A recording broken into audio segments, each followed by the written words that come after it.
Artificial intelligence has forever changed marketing. But is AI helping, or is it just hype? I'm Chris Heinemann, and this is Putting the AI in Marketing. Real talk, real insights from real humans who are definitely in the loop. Let's get into it. Welcome to the first ever Putting the AI in Marketing podcast. Andrew Racine, we're making history today, pal, and I couldn't be more excited to have you on the first episode. We're going to talk AI and demand gen, but before we kick off, why don't you introduce yourself to our listeners, our watchers out there, and let us know what you're up to these days. Sure. Thanks for having me, Chris. Pumped to be here, kicking off this awesome podcast about AI and marketing. Yeah, I've been lucky enough to have a front row seat for the past 3 years. I work for a company called Writer. I lead our demand gen and growth efforts there. And yeah, we deliver agentic workflows for marketers, especially in the enterprise. And so a lot of our customers use us for content creation and campaign execution, as well as ABM and field activation, things like that. And so, yeah, I joined 3 years ago, really so I could have a front row seat to see how this amazing technology is going to be changing the way we do marketing. And it hasn't disappointed. Yeah, absolutely. And I've had a front row seat in watching the evolution of Writer and your CEO, who's amazing, May Habib, over the last few years. So really just an amazing, not just evolution of the company, but an acceleration to where you guys are just taking off and really going after the enterprise. So kudos to you guys. So I think, correct me if I'm wrong, but you've been in demand gen space doing this role for about 15 years now? Yeah, probably about that. Yeah. And I'm sure a lot has changed over those 15 years. And here we are. So I guess it's safe to say, Andrew, the honeymoon phase in AI is over in marketing.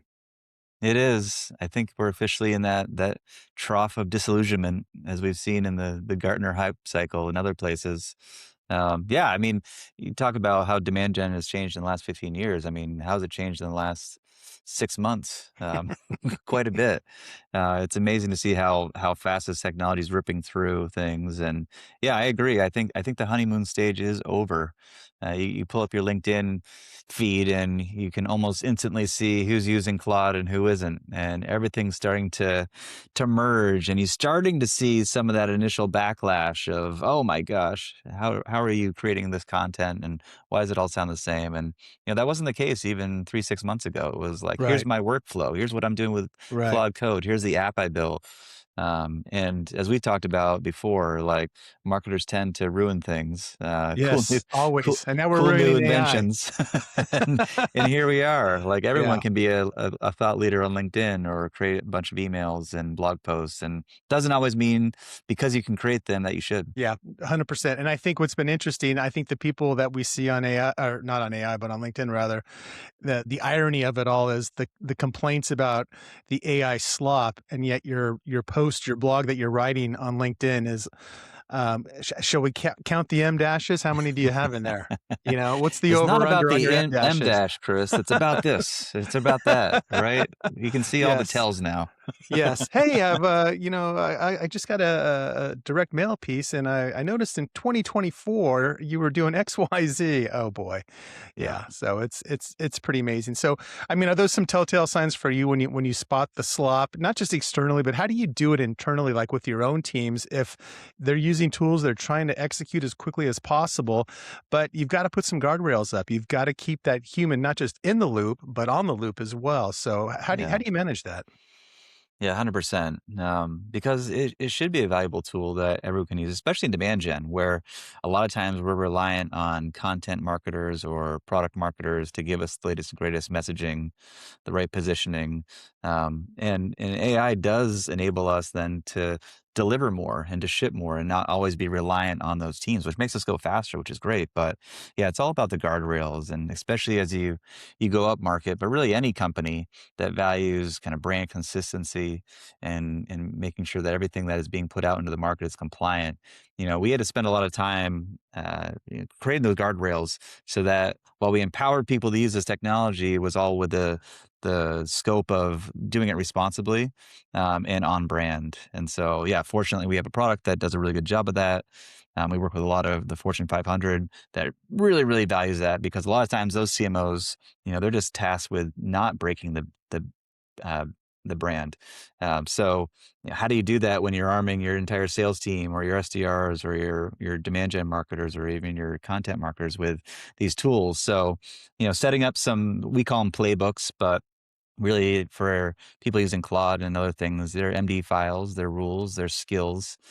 We have one that's we created, actually our email marketer created it, that's around AI-ism detection. And Mm, so you can nice. layer on this skill with anything that you're creating, and it can take out those M dashes. It can look for those patterns, because they're really tells that everyone can pick up now, and it Yeah. cheapens your marketing, even if the message is Yeah. on brand, even if it is the right thing to say, because it's following this really simple pattern that all of these generative engines are creating. It lessens the effect it's going to have on the target audience, which is too bad. Yeah. There really is a pattern to it, and you can see it. So, when you guys got started, I'm thinking back about Writer in the early days. One of the features you guys had, and the use cases for marketers like myself, is we would use Writer to maybe aggregate news and help us write posts and be able to post that content, whether it was on our website or LinkedIn. But I think you've moved. Well, you may be doing that, but you're certainly onto new and better, I'm going to say better use cases, frankly. And I think some of that is probably the analysis aspect of what you do in your role for demand gen. So how is AI, let's forget about the messaging and the social media posts and all that stuff. How is the AI helping you as a demand gen leader, um, with the data and analyzing the content, analyzing customer sentiment, analyzing, all the messaging that's going out there. So, what's good, bad, and ugly about it? How are you using Yeah. your own tools? Yeah, it's a great question, because yeah, V1 for all of us was just creating content or summarizing emails, or just like taking the grunt work of your day and trying to automate it, which is great. But people who rely on AI, in my opinion, to do that are really missing the true value of it, right? It's actually like your ability to learn faster because Yeah. of AI is really where the magic happens. And, for folks on my team and within our company, those are the people who really start to spike, because Mm, yeah, they're creating things, but they're learning at such a rate because AI is doing the analysis, rather mhm, than mhm. relying on a marketing analyst or submitting a ticket. We have agents that are just running on all of our data in real time to give us that spike and give us some context as to why it did, or the trough, and be like, what's happening here? Well, this isn't working as much. And so, having that real time intelligence and enabling us to learn faster is probably my favorite use case for AI, where it can take a lot of this data, almost no matter what the format is. You can ask it for some simple analysis, or schedule these things to happen regularly. And it can feed it to yourself and still be that human in the loop. And what I usually do is then just I can push it right into Slack and educate the whole team. And Right. so all of a sudden I start learning more about it. Yeah, I still have some sort of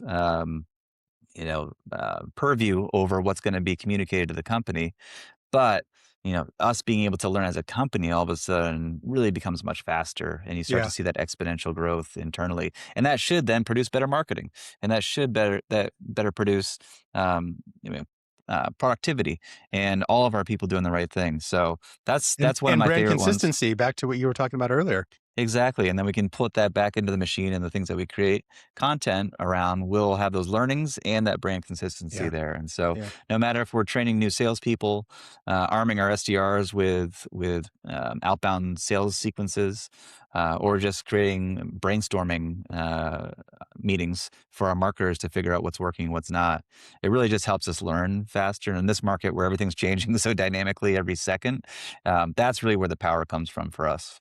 Yeah, I remember talking to you a while back, and one of the things that I took away from that conversation was you gotta be able to pivot. And Yeah. that's one of those things about demand gen. I think it's true in any business and whatever function you've got, but being able to pivot based on good data and real-time data like you're talking about, is critically important. I think that's the money ball, if you will, when it comes to AI and your role. So, I Yeah. wanna circle back around. We were talking a little bit about messaging and content development, et cetera. Um, where do you see if are you still leaning in on the typical playbook, the e-guides and content marketing and some thought leadership, or is thought leadership from a demand gen perspective, has that changed?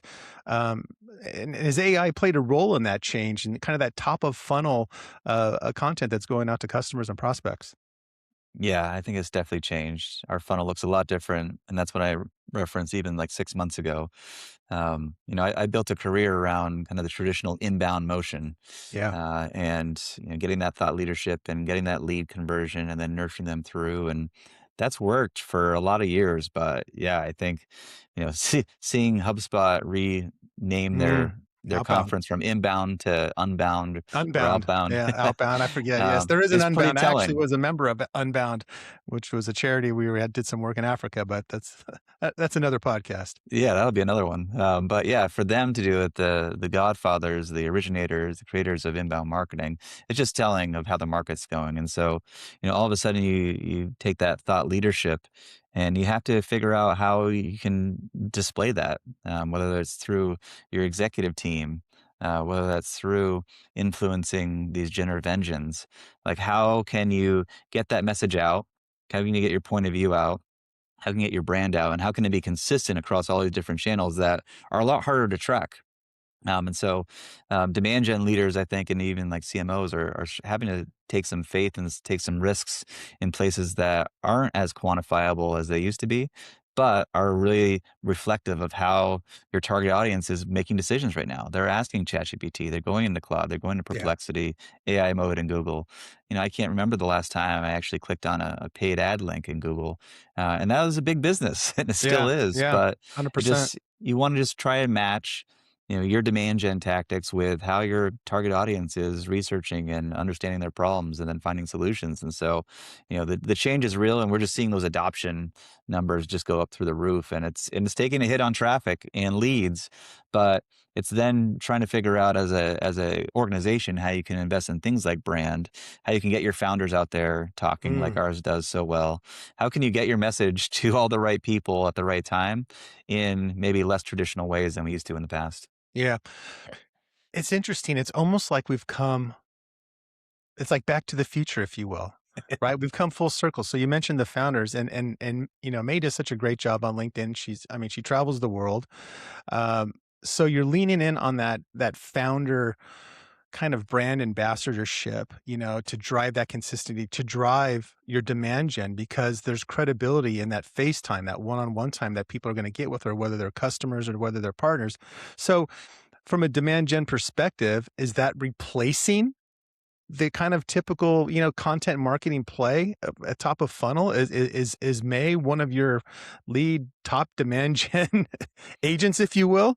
Best lead source, best pipeline source by a long shot. And yeah, you can ask any of our salespeople, and they'll agree. But it's those connections, and Yeah. it's that it's leaning into how people make decisions, right? It's usually irrational, but if you can present yourself as a thought leader, as an expert who's really in the weeds, in the trenches with your target audience, is understanding their problems, is able to help them evolve almost in real time and offer up potential solutions. Like, you get a lot of credibility and buy-in, I think. Yeah. You're not just the head of a company, but you're actively trying to help a target audience solve a problem that's really Yeah. hard. Yeah. And that credibility goes a long ways. And the more people you can have, saying those same things and maybe approaching different pockets of your target audience in a way that's going to help them out, but also is consistent with your brand message. Yeah, I think that's a way more effective way to do it. And you think back to how many famous CEOs used to be in the past. You're gonna say There Jack weren't Welch of many. GE, aren't you? Right. I mean, that was the one. We had one That way was back the in the day. one.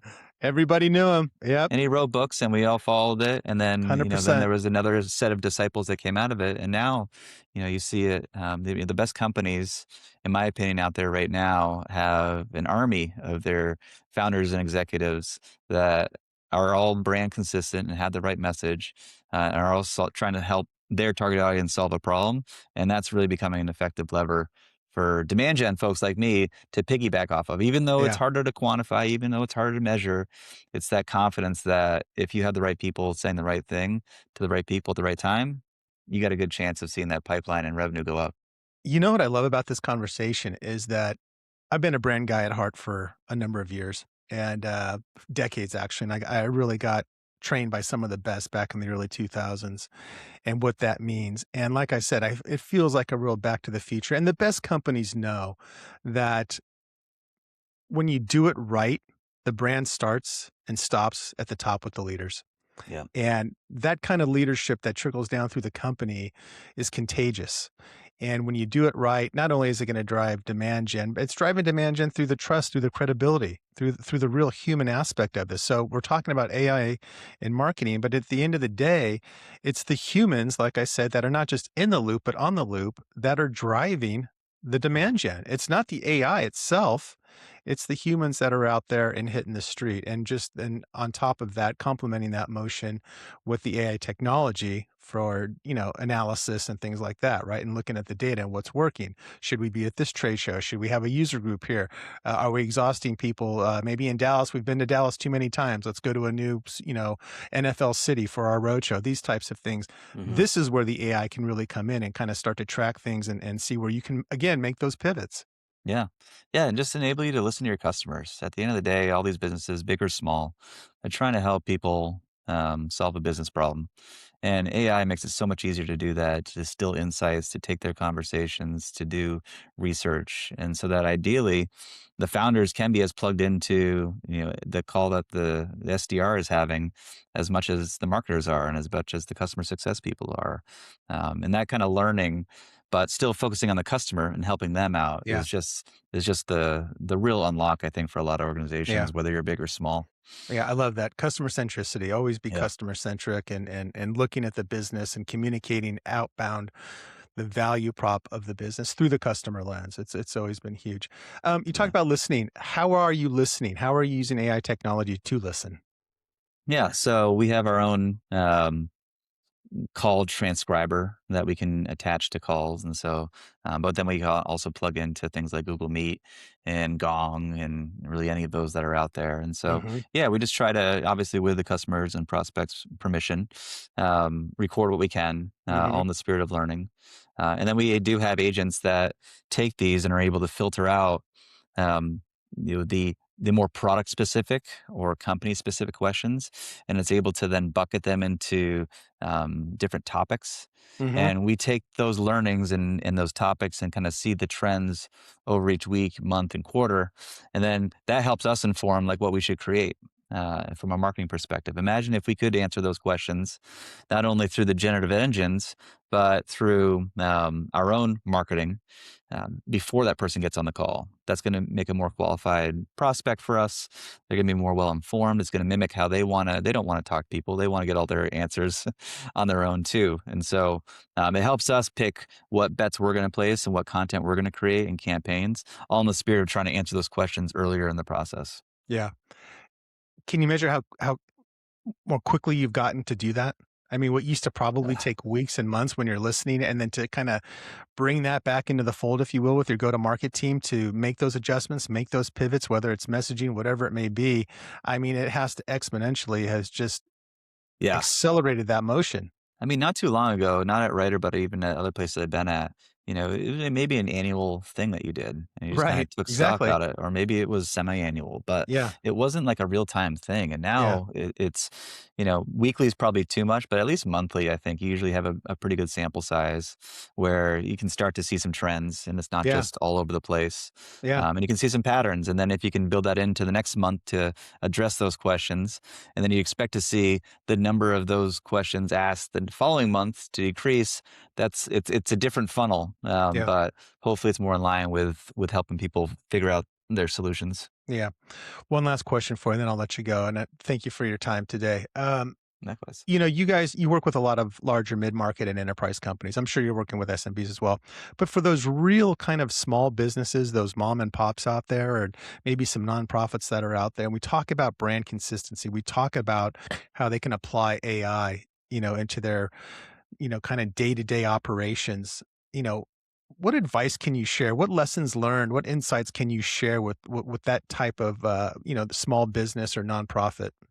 Yeah, I mean, I think the principles and the good thing about marketing, and you know this too, is whether you're an SMB or a Fortune 500, the principles are all the same, right? You're trying to figure out how to imprint your brand and your solution in their mind as easily as possible, and so figuring out what your point of view is, make sure it's differentiated, and then making sure that that point of view is communicated in the places that your target audience is huge. And so knowing that your target audience, again, whether you're an SMB or Fortune 500, is going to be asking ChatGPT about the top services in my neighborhood or my town, Right. or the best solutions for this industry or for marketers on enterprise scale, whatever it may be, whatever your category is. Yeah, make sure that you're consistently communicating your differentiated point of view, and it's in those places. And so, make sure your website has it all over the place, and that's Yeah. consistent. Make sure any third-party websites that are mentioning you, the Google reviews, if you're on G2 or any of those other review sites, Pilot, etc. make sure, yeah, make sure that it's on there too. And even investing in some of these tools out there, and Writer can help with this, but also like Profound and HubSpot and others, where it starts to give you some insights as to what third-party sites are actually saying about you, and what they're telling the generative engines is really important, because you never know. Everyone's using these services to create blogs and to create websites, so you never really know what's going to be on there, Right. and a lot of misinformation can be out there. And so you just want to make sure you own it and you have a proactive strategy to influence it. You can do that, then you're going to be crystal clear in people's hearts and minds, and it's going to be much easier for them to take a chance on you. Yeah. You're a good wingman, because I've got a future episode coming up here. We're going to talk all about the evolution of SEO and AEO and GEO, and what Nice. that means, and what that means to any size business. And maybe we can have you back as part of that conversation. But I was going to let you off the hook, and you brought something up. So I've got one more question for you. All right. We talk about AI, we're talking about this brand consistency concept, right? And brand marketing, and it's almost top of funnel now. You can't use AI to develop a brand. That still takes human beings to do that. Yeah. Those are conversations, those are interviews. There's politics that can get involved with that from different stakeholders. There's emotion involved, both internally, and you want to make that emotional connection, obviously, to your customers. It sounds like something that Ryder, even though you are an AI company, have really leaned into and have a strong understanding of brand authenticity matters. Yeah. That's where we start with all of this. May Yeah. Habib, authenticity. We start with her, and she's living and breathing the brand. Then we can apply this lens, this technology of AI on top of that, to help amplify, to help pivot, et cetera. I think it's a massive message. I think it's a massive miss by a lot of companies that they don't quite understand that. They just want to be out there, be first. It's all about execution. But everything starts and stops with the brand. Customers are going to tell you what your brand is. They're going to have that emotional connection, and I hope it's good. Yeah. And if it's not, you're going to be in trouble. And I just want to applaud you guys for, you're a forward-thinking AI company, in San Francisco, but yet you're leaning in on one of the oldest marketing strategies, tactics, pillars, whatever you want to call it, that's ever been around, and it's the brand. And I just think it's fascinating to me. I wasn't expecting this conversation to go down this path. It was really more kind of technology focused, if you will. But the fact that you're leaning in on the brand and what that means to your company across the board, and you're an ambassador. I can hear it, and when I talk to you, and it's just fantastic. And I applaud you guys. I think more companies should be mirroring what you guys are doing, quite frankly. No, I appreciate that, Chris, and I know you believe this too. It's all about the people, right? And you mentioned Right. authenticity, and I agree. Not enough people are out there. They're focused on shiny objects, but you can't scale infinitely that way. But you Mm. develop the relationships, and you have a really clear point of view on how you can help these people. Yeah, that's ultimately what we all care about. It's just back to the basic laws of human nature. Yeah. And AI can help that, and it can accelerate different aspects of it. But ultimately, we operate a certain way, and whether that's good or bad, it doesn't really matter. It is what it is. So can't lose sight of that if you want to sell anything. Yeah, 100%. Start with the why. Yeah, Why are we doing what we're doing? Why does it matter to our customers? It's not about the what. The what Yeah. becomes commoditized. It's always about the why. Andrew Racine, thank you so much. Fantastic to see you again. Your Sox are on a roll. So you've got a big They're going playoff for push 16. coming this summer. Great to see you. We'll Thanks, see you down the Chris. road. Great being All here. right. Cheers. Bye-bye. See you. Putting the AI in Marketing was brought to you by Refugio Partners, an AI consulting and growth strategy firm helping small businesses and nonprofits catch the AI wave. Visit them online at refugiopartners.com to see how they can help your small business or nonprofit do more with less. If you enjoyed the podcast, subscribe on Apple Podcasts, Spotify, or YouTube so you never miss a conversation.